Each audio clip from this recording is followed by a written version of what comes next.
Kwa nini mapadri huwaosha watu 12 miguu katika siku ya Alhamisi Kuu?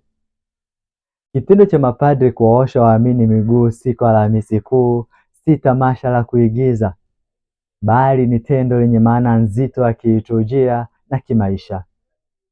Hapa kuna sababu kuu 4 kwa nini tendo hili hufanyika. Namba 1 ni kutii agizo la Yesu, mandatum. Neno la Kilatini la siku hii ni mandatum, likimaanisha agizo. Baada ya Yesu kuwaosha mitume miguu, alitoa agizo la wazi: basi ikiwa mimi niliye Bwana na mwalimu nimewaosha miguu, imewapasa na ninyi kuoshana miguu.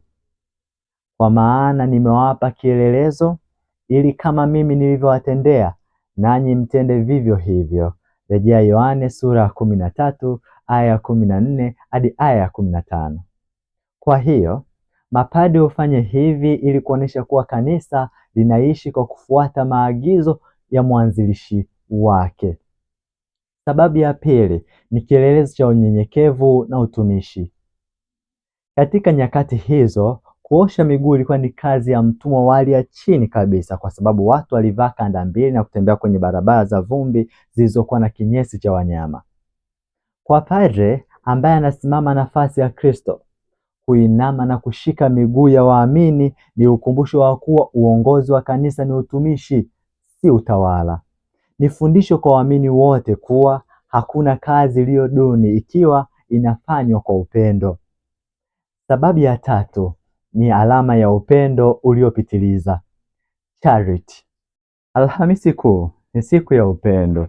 Kuosha miguu ni ishara ya nje ya upendo wa ndani.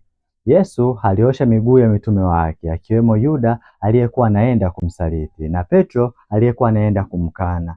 Hii inatufundisha kuwa upendo wa Kristo haubagui, unapaswa kuwafikia hata wale wanaotutesa au wale tusiowapenda. Na sababu ya 4 ni utakaso wa kiroho au maandalizi ya Ekaristi. Wakati Petro anapokataa kuoshwa, Yesu alimwambia, nisipokuosha huna sehemu nami. Rejea Yohane sura ya 13 aya ya 8. Tendo hili linaashiria hitaji la utakaso wa kila siku.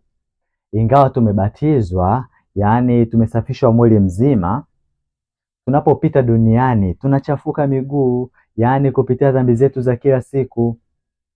Kuoshwa miguu ni ishara ya unyenyekevu tunaopaswa kuwa nayo tunapokaribia meza ya Bwana ya Ekaristi Takatifu.